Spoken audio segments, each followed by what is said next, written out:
Hi guys, Dawn from Seasonal Designs. I have gotten a lot of questions about how do I keep deer and rabbit from eating all of my plantings in my gardens. And the answer is, I don't really have any secrets, but there's a couple of things that I do that I think help. And the biggest one is planting varieties of perennials that deer and rabbit don't particularly care for. So you would want to look on the tag for something that says it's deer and rabbit resistant. So that's the first and I think biggest thing. The second thing is that I do use a deer and rabbit repellent. It's just a mix that you can buy anywhere at your local garden center.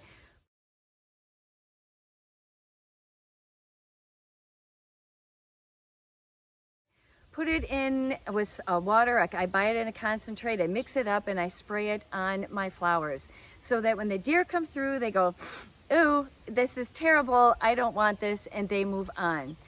And then the third thing I do is if I do plant things that I know that deer find delectable, like dahlias or hostas, I try to put them in an area where maybe the deer can't get to it quite so easy, or I plant it in amongst things that deer may not necessarily like. But today, what I want to do is I want to share with plants that are both deer and rabbit resistant, that are workhorses in my garden, and that bees and butterflies love. Let's get started. One of the plants that's high up on my list is this beautiful Rudbeckia Goldstrum. This plant grows about 24 inches tall, and it does prefer to grow in full sun and very well-drained soil. This plant will do well in zones 3 to 9, and you will get these beautiful golden yellow blooms from midsummer through mid-fall. One of my absolute favorites, and I love to mass plant it to enjoy this beautiful, beautiful pop of color.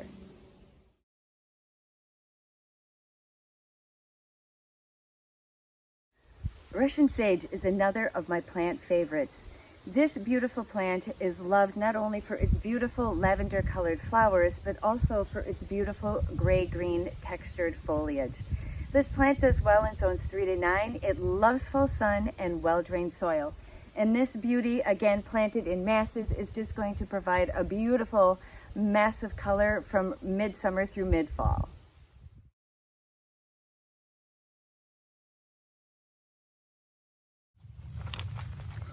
This beautiful Echinacea purpurea, also known as purple coneflower, is one of my favorite and a workhorse in my garden here.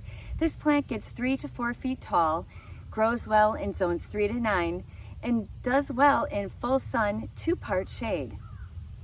It attracts bees and butterflies, and it also attracts birds, especially near the end of the season, where they love to eat the seeds out of these big seed heads that they have.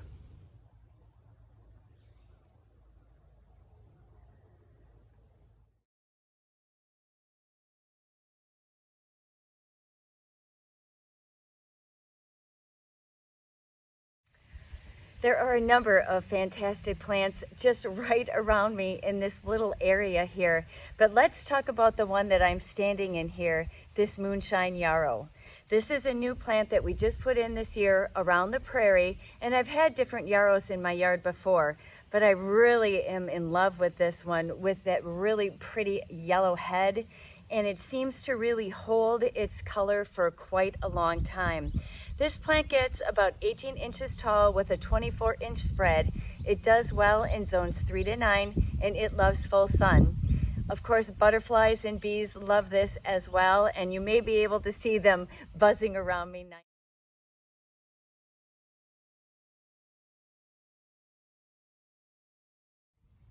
This plant that you see right around me is called Salvia nemorosa Vesuvi.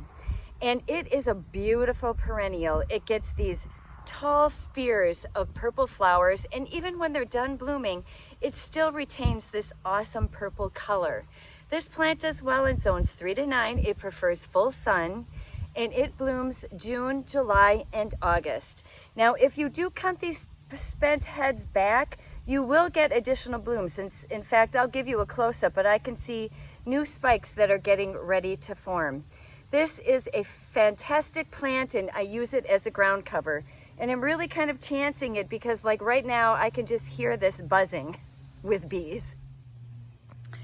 So let me see if we can get in here close enough where you can see, oh, it's so hard. Right here, if you can see this, this is new buds forming. And so this will have additional blooms on it in just a short period of time.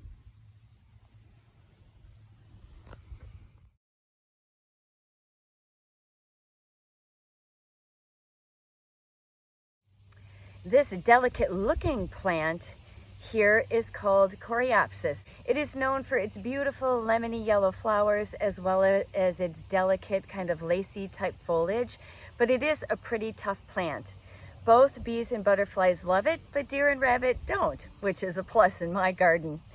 This grows about 12 to 18 inches tall and wide, does well in zones 3 to 9, and it prefers full sun. This baby blooms, I swear, all summer long. You will love it.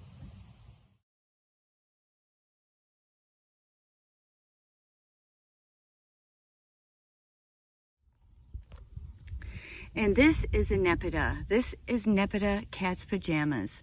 This little guy gets about 12 to 14 inches tall, and it blooms from mid-spring to mid-summer, but if you cut it back, it will bloom again for you. And when it blooms, it really blooms almost from the base of the plant right to the tip of the plant. This one does well in zones 3 to 9, again, full sun, and bees really love it.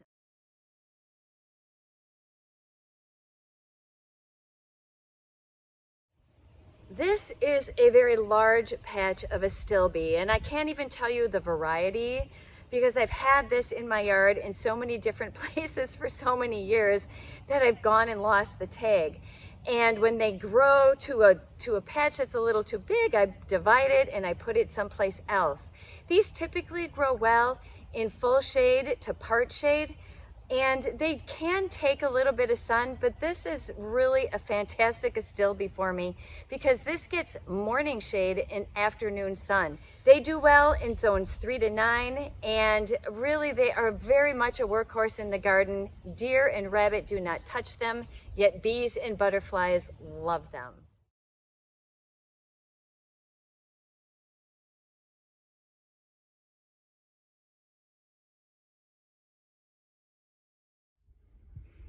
Another of my favorite is what we're looking at right here, which is done blooming, but I really do need to talk about it because it is one of my favorite deer-resistant plants, and that is this ornamental onion. This is an Ilium.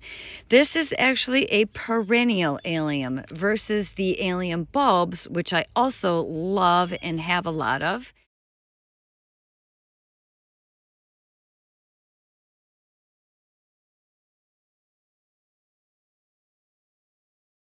But this one here that we're looking at is called Ilium Summer Beauty, and it is a full sun perennial. It gets about 16 inches high, I would say, and it has a spread of about 10 inches.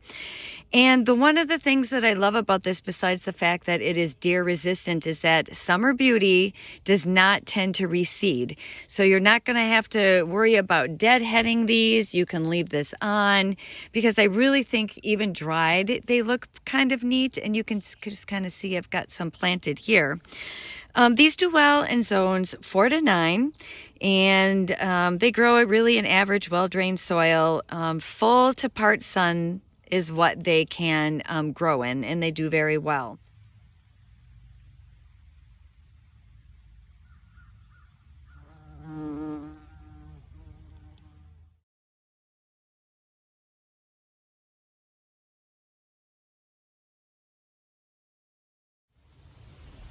Well, I hope you found some of my tips and tricks and some of the perennials I plant helpful. Thank you so much for watching. We'll see you guys in the next video. Bye.